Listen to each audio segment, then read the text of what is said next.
All right, we have another coaches edition. This is our third, right? So we had Bennett go first, Perrin went last month, and Stephanie is joining me today. So welcome, Stephanie. What's up, Charlie? Thank you so much for making time and for preparing and just sharing with our listeners and our members something that you're really passionate about. So I'm going to let you kind of introduce the topic first. Why don't you tell us what you're going to talk about? So the topic I chose was, how do we always set these goals, we set these dreams, but how do we implement systems that help us to hit our goals? Or how do we build the right kind of habits and break bad habits? And where does willpower come in? Where does it not come in? What about motivation? So we're people that just really like to, a lot of times we'll set a goal, but do we have that system in place that's going to help us sustain it? So let's talk about what led you to choosing this topic. Like, why, of all the things that we could have chosen to inform people about, educate people about, why'd you choose this? I think it's something that I've always kind of been passionate about. Like, I've seen it kind of help me live a more fruitful life. And actually very similar to what our mission is here. When I implement the right systems throughout my entire day, I am a better person. Like, I'm a better person as a coach in my career, in my relationships, like in how I interact with people. Those systems actually help me be a better person, help me fulfill the good habits or be aware to try to break my bad habits. And when you have the right systems in place, it also helps you sustain energy throughout the day, which a lot of people may not think of. So let's, I'm going to ask a question. Would it be accurate to interchange systems with disciplines? Like, would those words kind of go hand in hand in what you're sharing? Like, you're saying systems, and somebody who's listening might not know what do you mean by systems, but then disciplines could be another way. 100%. So to kind of break it down, like, a goal is really just the outcome. It's the dream. Goals aren't bad. They give you the direction, right? Goals are great. That's the outcome. So then we have our habits, and really just a habit is something that we repeat over and over and over again. It's a cycle. And we might talk about this later, but there's a cue, a craving, we respond a certain way, and there's a reward. So we build these habits based off of cognitive and behavioral just psychology, right? So a habit is just repeated. Where we get to do habits, we get to a point where habits we don't even think about them. Right? Well, a system really is the process, the how-to, the discipline, like you're saying, of what we do to set ourselves up to succeed, to sustain a habit. Love it. Okay, great. So now that people are kind of understanding a little bit about what we're talking about today, right? Let's use examples, maybe like one or two examples for you personally of what would be a system that you have incorporated in your life, you've seen value in, that you do on a regular basis. Yeah, oh my goodness, there's so many different ones. I would say one of the things that I do is really how I start my morning. Like, I have a system in place. It's kind of a joke, I'm the early morning coach. Like, and a lot of people will say, well, you're an early morning person. Well, anybody can be an early morning person, and I would dare to say that I actually wasn't, and I would tell people that. Well, I'm not, but that actually was hindering me becoming a morning person. Does that make sense? Mm-hmm. So identity and mindset come into that play, but I have developed a system now in the mornings that really sets me up in these disciplines to hopefully succeed just to start my day. So like when I get up in the morning, I do wake up very early, 3:45, 4 a.m., depending on what time I come in coaching. I do not start my day by telling myself, this is really early, I'm going to hit snooze 3 times. That already is going to set me up for failure. The first thing I'm doing is not succeeding. So I wake up in the morning, and the very first thing I do, I take the dogs out, I feed them, and I go and make a cup of coffee. While I'm making coffee, while the coffee is brewing, I will actually drink my water with electrolytes. I habit stacked that together, which we may talk about later. But it was something I was already doing and something I needed to do. We wake up dehydrated, right? So the very first thing that I do while my coffee is brewing is I drink water and electrolytes to get hydrated. I get my coffee, and I then will, kind of depends on my day, but I usually will listen to a podcast for 15 to 20 minutes while I'm drinking my coffee. Coffee to me is just morning. Like, it just makes me happy. And it's usually a podcast that is about personal growth or development, or it's someone's stories. I think that that just opens my perspective throughout the rest of the day and how I perceive my interaction with people. So it sets me up on this good tone. And this one is kind of weird, but I'm a very strict and serious person. If I know I'm going to have a long day that is more serious, while I'm listening to my podcast and drinking coffee, I will play backgammon or solitaire, which sounds kind of weird. It's only 10 to 15 minutes, but that kind of sets me up. Like, I have to think a little bit, but it's also this playful, relaxing side to me because I can be a more serious person. Awesome. Right? Keep going. I'm glued. I'm listening to everything you say. Like, this is so great. You are crazy. Why are you getting up early to play backgammon and drink coffee? But again, it's setting my mind up differently, right? Then after I do that for about 15, 20 minutes, I turn the podcast off and I read. I've always wanted to be a reader. And again, I always kind of failed at that. I didn't implement the right system. Now I've done two things that I love. My coffee, this podcast, the professional development, even 3. I've played backgammon. And I will either read for 15 minutes, and usually it's actually tied into prayer for me. So whether that's the Bible or I'm doing a meditation, right after I do something that I really want to do, I do something I also need to do. Now, I love to pray. I want to pray, but sometimes it's really hard in the mornings. So I tie that together. So that's about an hour, just how I start my morning. Then I get up, I get ready, I get dressed, I head to the gym.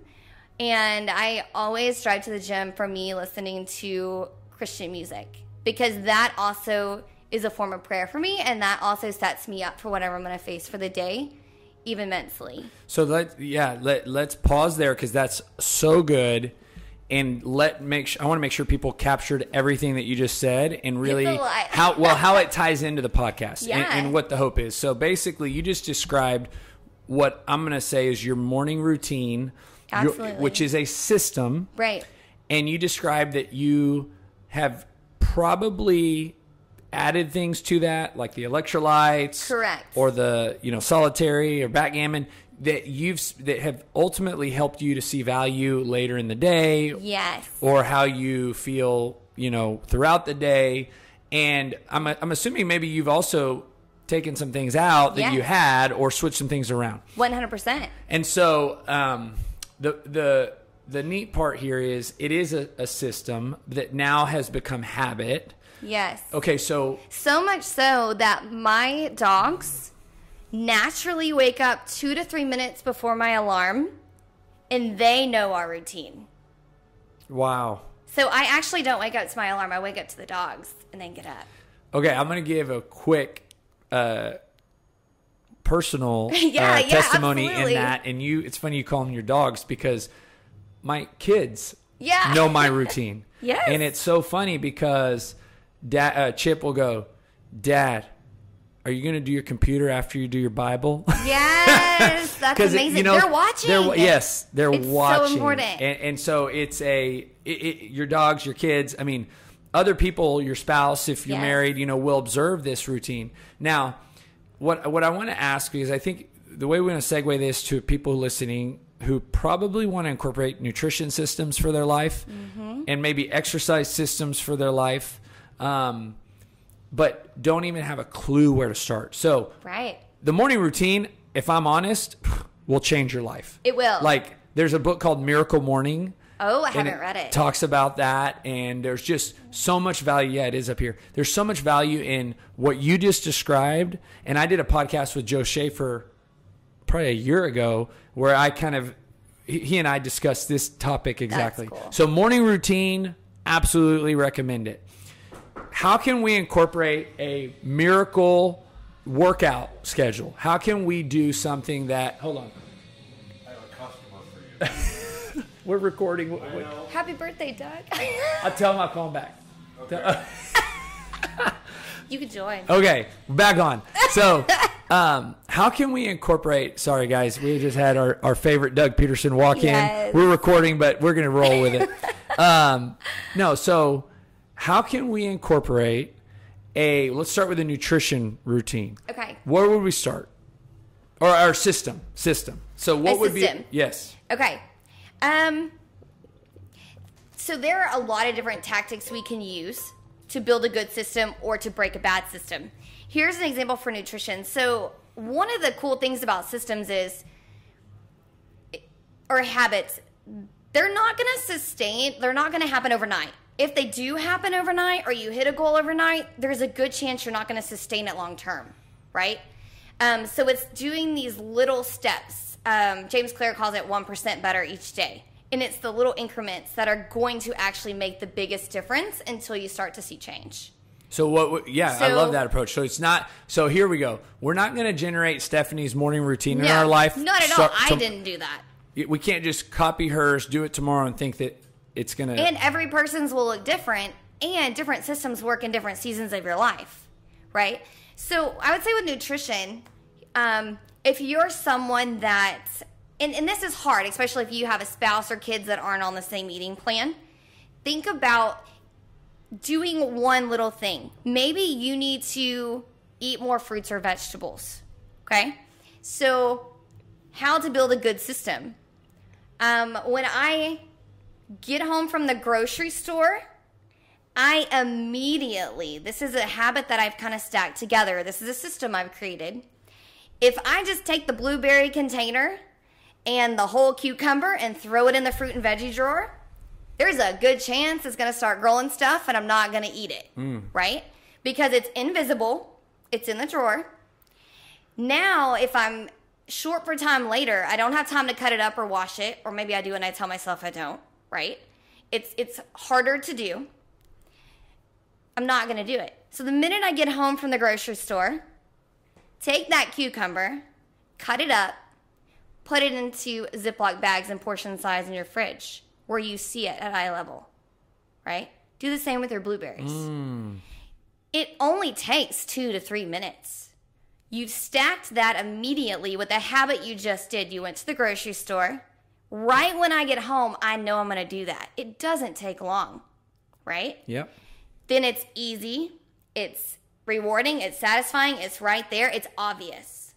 Same with, say you need to break a bad habit. And this is where it gets interesting if you have a spouse or kids that they may eat different than you. Okay, you buy the chips and the Oreos. Try not to, or try to buy a healthier version. There's a spectrum. But say you buy them. Keep them out of sight, out of mind, right? They say to break a bad habit or to keep you from naturally doing something, implement a system that is make it invisible, make it hard, not satisfying, right? Not obvious. Put it at a higher level in the shelf in the pantry and put it behind something. Great. Right? Yes. If you need to eat more oranges, put it on the counter where you see it every day. Yeah. When you see it, that's a cue. You can pick it up. You can eat and here's another thought is most people probably are already doing systems. Right. You know, right. I mean, if we're honest and we're really getting over analytical, your whole day is a system. Absolutely. And it's, driven by your habits. And as you were speaking, I'm thinking to myself, like one system that I would call it, and I probably wouldn't have called it a system before you and I started interviewing here on the podcast, but we make dinner every night. Yes. And then automatically I will create my Tupperware for my lunch the next day. And it's like, I don't even think about it. It's ready to go. It's ready to go. Because would you be as willing to do that at 5 a.m. in the morning? Probably not. There's more excuses that will build up then. Yes. And so, in the same light, when I don't do leftovers for XYZ reason, I don't have my lunch, it literally throws everything off. Yeah. Kind of like if you don't, for whatever reason, do a morning routine. Yes. So let's talk about that for a second because, okay. Well, can I pause you for that for a second? Yes. So one thing that is a great awareness, like, because you said we have systems, but do we realize them, right? Maybe we're not aware. if we like, now it's different when you have kids, right? But I don't need to clean my room. I need better cleaning habits. So if your room is always dirty, but you think you have a good system, it's not a good system. Does that make sense? I don't need to lose weight. I need a better and consistent eating style and working out consistently, right? So if I'm constantly having to lose weight, now we won't get into the fine print of hormones and things happen, nothing like that. I'm talking basic foundational moves. Then there's a system that's off. So we can go back and be like, am I doing what I need to? If I'm constantly having to redo the same thing over and over and it's not where I want to be, then my system is faulty to hit the goal I'm trying to get. You know what? I love that because we'll bring it back to a real life example, or not a real life, but a different example to better paint the picture. And then I want you to keep diving into that. Cleanliness at a facility. Yeah.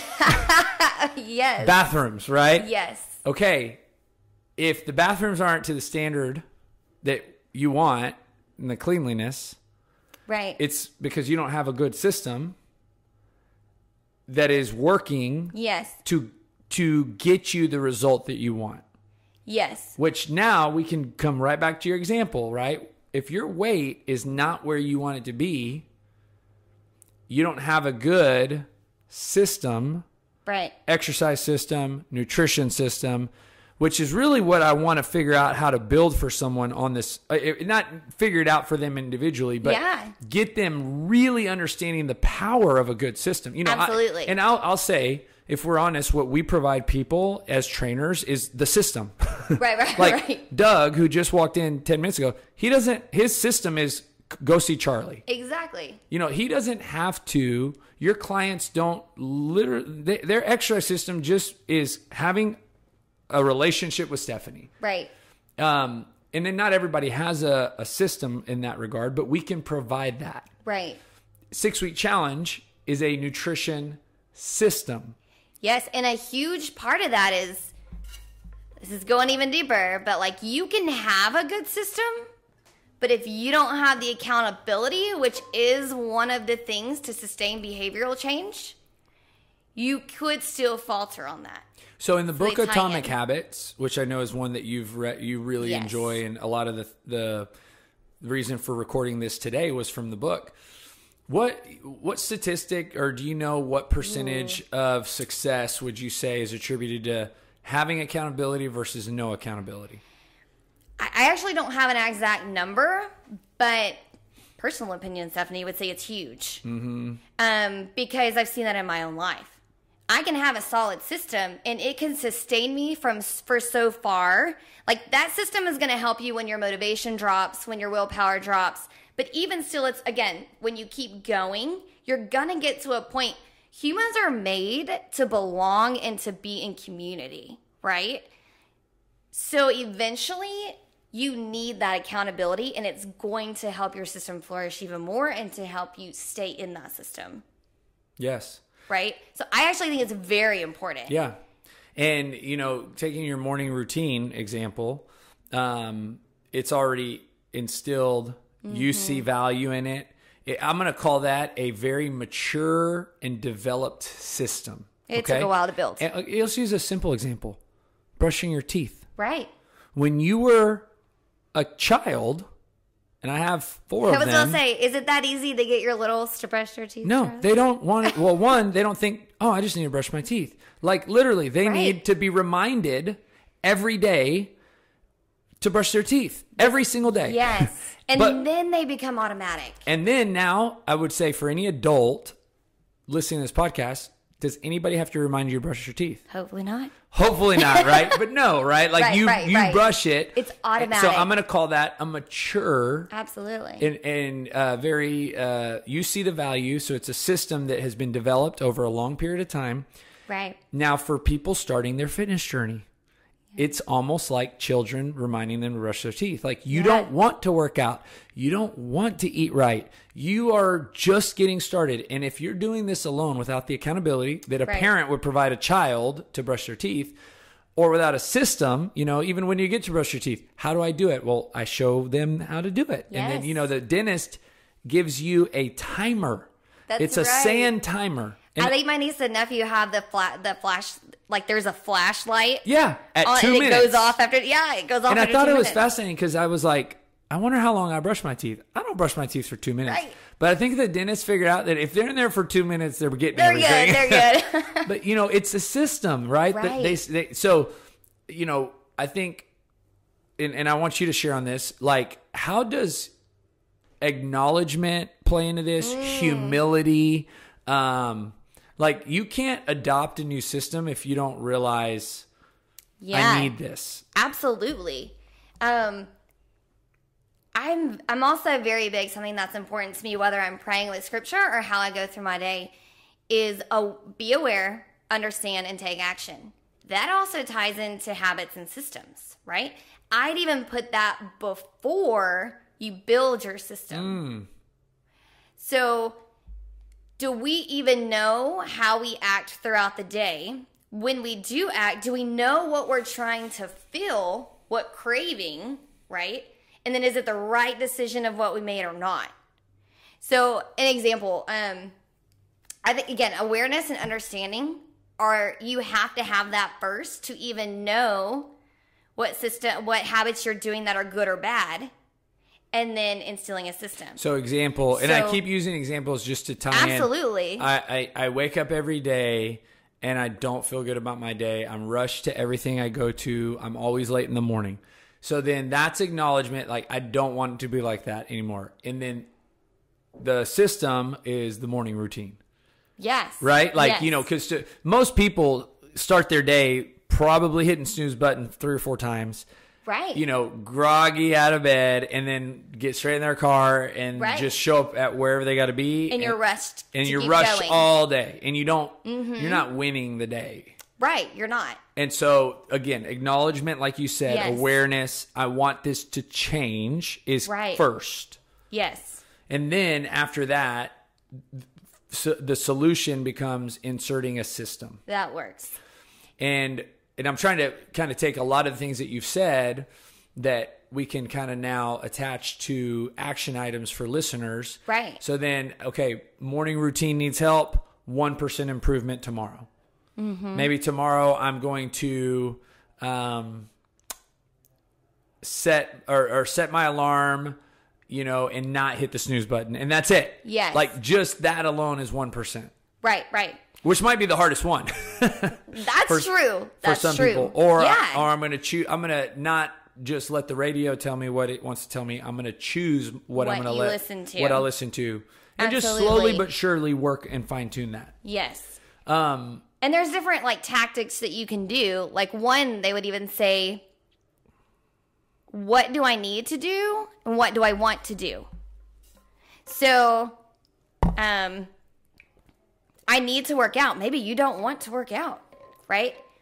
Well, I need to work. You go work out, and I want to go get a coffee right after, right? So you're tabling something together like that you like to do, that you want to do, but you also need to do. So it makes it easier for someone. Would you say that that's similar to, in the book, you mentioned the cue and then the habit and then the reward? Is that a reward? Yes. But here's where it gets, I really like this, right? Like, we can tie this to fitness too, but this is I feel like a lot of people could relate to this. Your cue, you're bored at work. Okay. Right? Talk about what we just said, because we haven't expanded on that yet. A cue is like what gets your attention. What is going to get your attention? So I'm talking about I'm bored, right? Like, if you're at work, I'm bored. What is the craving? The craving is how you're going to interpret the next data. What is the need you need to fill, right? So if I'm bored at work, how do I get rid of that bored feeling, right? Well, my response might be, I'm going to pull my phone out, and I'm going to get on social media. Or I'm going to walk down just to do something and get candy from the candy jar. The reward is, hey, I'm not bored anymore. It's satisfied, right? You satisfied the cue and the craving. Does that make sense? Mm-hmm. Is that the right thing to do? Is that the best habit to instill? Maybe not. But if I don't understand and I'm not aware that when I'm bored, this is what I do, if there's always a deeper meaning to all of our actions. That's why systems are so important. Are you following me? I am. And I want to tell somebody who's listening who might be like, okay, where's this going? But the habit is what we're talking about right now. Correct. Sometimes you do habits that you like. Sometimes you do habits that you don't like. Absolutely. So tying it back to hitting the snooze button is a habit for people. Right. Like, let's say you hit the snooze button every day 3 times. Yes. Or 1 time. Yeah. Well, in this idea, it's the cue, obviously, is the alarm going off. Right. You're woken up. Then the habit happens is you touch the silencer or the snooze. You hit snooze. Oh, I get 10 more minutes and of the sleep. reward is the more sleep.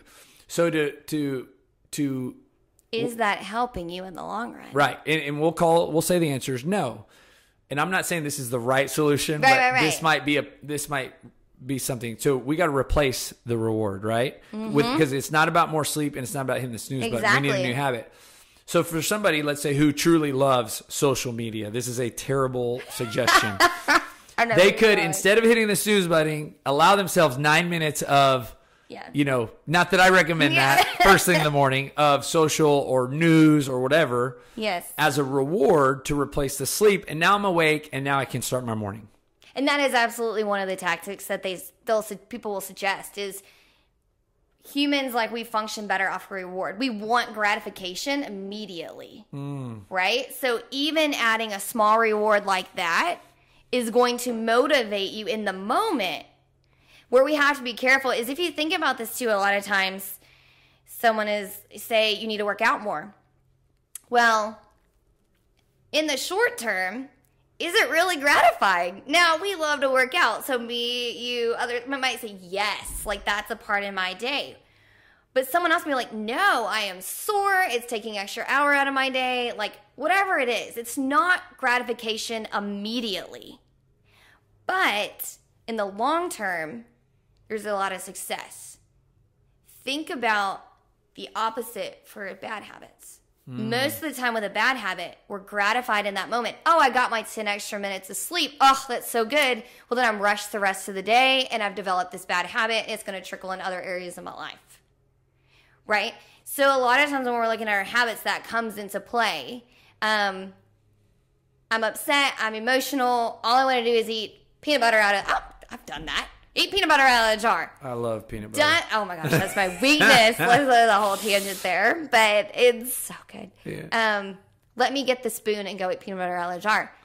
Is that good for me? No. In the moment, do I, in my mind, think, oh yeah, I feel better about myself? Probably. But is it fixing the root of the issue? No, it's not. It's not. So that's another way to look at it. So those little rewards, like you just said, or maybe you're a coffee person. Have the coffee maker pre-made ready to go. Or I don't know, maybe you have an espresso button machine. Mm-hmm. Don't hit snooze. Immediately get up and get your coffee. Maybe that's your reward. Yeah. I think you're bringing up a good point, because at some point you have to make the decision that to insert these systems. Yes. These disciplines are better. You're better off long term. That reminds me of a quote that is, it says, easy choices, hard life. Yes. Hard choices, easy life. So true. In other words, doing the things that are easy now will ultimately make things harder later. 100%. And we can, easily paint that picture with health. If you go through your younger years, we'll call it, and then into your older years, and you don't take care of yourself, well, then that's going to make things real hard later. Absolutely. If you do the things that we know will be taking care of your health, eating good foods, exercising, sleeping well, then it's going to make your life easier later. Yes. And so I think, that at some point there's just kind of this, you have to know that, working out's going to maybe not be your favorite thing to do in the beginning. Right. Meal planning or prep, for you to do what you do every time you bring the groceries home, somebody who's like, oh, I don't have time. But it's funny. How much time would you spend later that week? Or you say you don't, you end up at Chick-fil-A. You're putting the food in the fridge and then you're going to get on your phone for 20 minutes. Yes, exactly.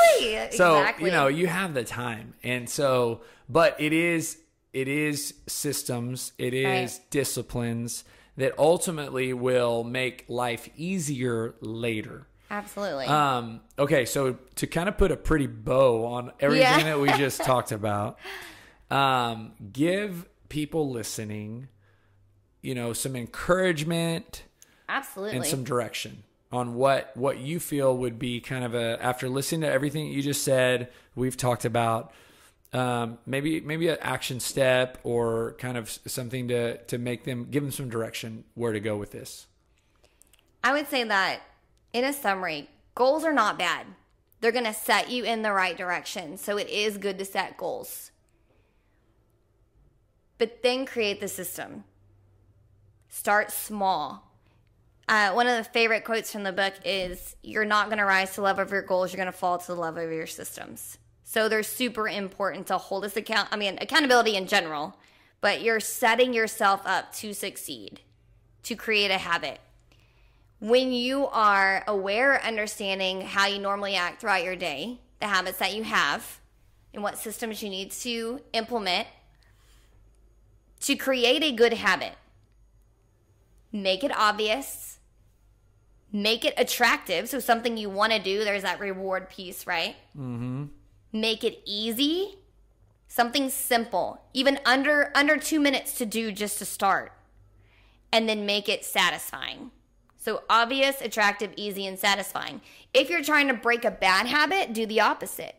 Make it invisible, make it difficult, unattractive, and unsatisfying. Start small. 2 minutes, right?